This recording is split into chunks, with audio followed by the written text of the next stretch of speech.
तर चला आज बघूयात आपण घरच्या घरी बनवलेलं दसरा स्पेशल श्रीखंडाची रेसिपी। घरच्या घरी आपण काय करणार आहोत, दही बनवणार आहोत आणि त्या दह्यापासून आपण श्रीखंड बनवणार आहोत। दह्यापासून चक्का आणि चक्क्यापासून श्रीखंड। त्यासाठी बघा मी हे 1 लिटर दूध घेतलेलं आहे। 1 लिटर दूध आणि एक अर्धा वाटीभर मिल्क पावडर। आता मी काय करणार आहे, आधी आपल्याला दही बनवावं लागेल। त्यासाठी हे 1 लिटर दूध मी काय करणार आहे, व्यवस्थित असं गरम करून घेणार आहे। आणि एक मस्त छान अशी मी एक ट्रिक सांगणार आहे तुम्हाला आज, की दही आपलं असं काय झालं पाहिजे, अतिशय घट्ट असं मस्त दही झालं पाहिजे। दही घट्ट झालं तर आपलं श्रीखंडसुद्धा अतिशय छान होणार आहे। आणि म्हणून आपण त्याच्यामध्ये एक सिक्रेट गोष्ट घालणार आहोत, ती म्हणजे आधी काय करायचं, हे मी 1 लिटर दूध घेतलं आहे। ते 1 लिटर दूध काय करायचं, जर असं दूध आधी हे गरम करायला टोपात हे अगोदर घालायचं आणि त्याच्यामध्ये काय करायची, ही अर्धा वाटीभर मिल्क पावडर घालायची। अर्धा वाटीभर ही मिल्क पावडर घातली की आधी ही चांगली मिक्स करून घ्यायची। हे बघा मी हे अर्धा वाटीभर जी मिल्क पावडर घातली होती ती छान अशी या दुधामध्ये मी काय केली आहे, व्यवस्थित अशी मिक्स करून घेतली आहे। ती व्यवस्थित मिक्स करून घ्यायची, एकही गुठळी त्याच्यामध्ये राहता कामा नये। आणि आता हे राहिलेलं मी हे सगळं दूध मी या टोपात घालणार आहे। आणि आता मी काय करणार आहे, हे दूध व्यवस्थित असं मी गरम करणार आहे।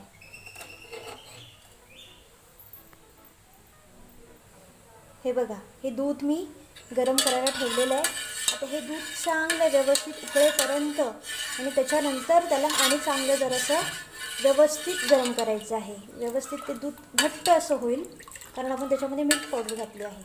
आणि नंतर आपण त्याचं काय करणार आहोत, दही बनवायला ठेवणार आहोत। हे बघा दुधाला छान असं उकळ फुटलेलं आहे। आता हे दूध काय करायचं आहे, कमी गॅसवर काय करायचं, आपल्याला 4 ते 5 मिनटं व्यवस्थित उकळू द्यायचं आहे। आणि दूध असं मस्त घट्ट झालं आहे दूध पावडर घातल्यामुळे।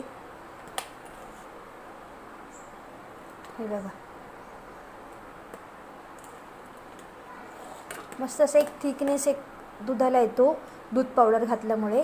म्हणून आपण काय करायचं, हे 4 ते 5 मिनटं हे दूध काय करायचं, हे चांगलं मस्त असं कमी गॅसवर उकळू द्यायचं आहे। हे बघा दूध आता काय झालं आहे, छान असं कोमट झालेलं आहे। आता आपण काय करणार आहोत, यामध्ये काय करणार आहोत, जरासं दह्याचं विरजण घालणार आहोत। तर आता मी याआधी हे काय करणार आहे, हे दही हे दूध आहे जे मी दुसऱ्या टोपात काढून घेणार आहे।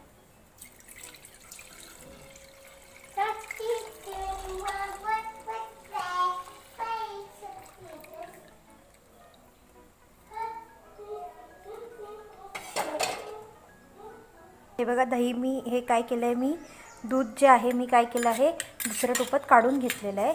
आता यामध्ये मी काय करते, हे 1.5 चमचे मी दह्याचे विरजण याच्यामध्ये घालते आणि चांगलं व्यवस्थित असं ढवळून घेते।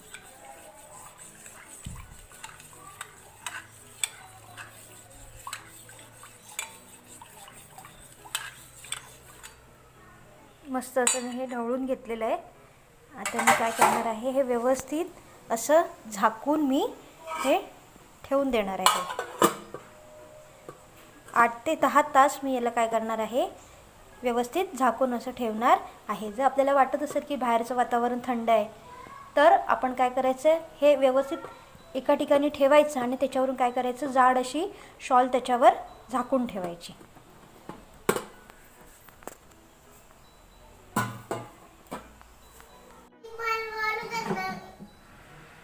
असं छान असं मस्त असं घट्ट असं दही आपलं बनलेलं आहे। आता आपण काय करणार आहोत, हे दही आपण एक कपडा घ्यायचा आणि त्या कपड्यामध्ये आपण हे दही काय करणार आहोत, घट्ट असं बांधून घेणार आहोत। हे बघा मी खाली असं एक भांडं घेतलं आहे, त्याच्यामध्ये काय केलं आहे, मी वरती ही चाळण ठेवलेली आहे आणि वरती मी हा काय करणार आहे, आता हा पांढरा कापड मी वरती घालणार आहे।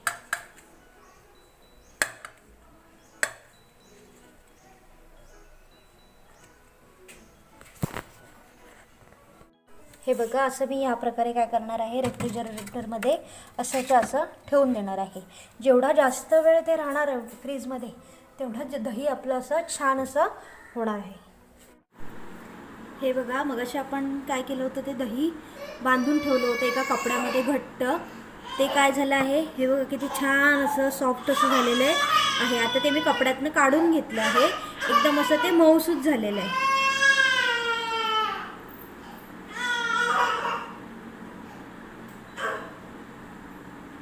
आणि ते मी कापडामध्ये बांधून 4 तास फ्रीजमध्ये मी ते ठेवलेलं होतं. आता मी काढलं, ते कपड्यातनं बांधून ते मी असं भांड्यात घेतलं. आता हे आपण काय करणार आहोत, चांगलं फेटून घेणार आहोत.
बघा, जसं जसं आपण त्याला व्यवस्थित फेटणार तसं तसं त्याचं टेक्स्चर काय होणार आहे, एकदम असं क्रीमी होत जाणार आहे. अजून फेटायला हवं आहे त्याला.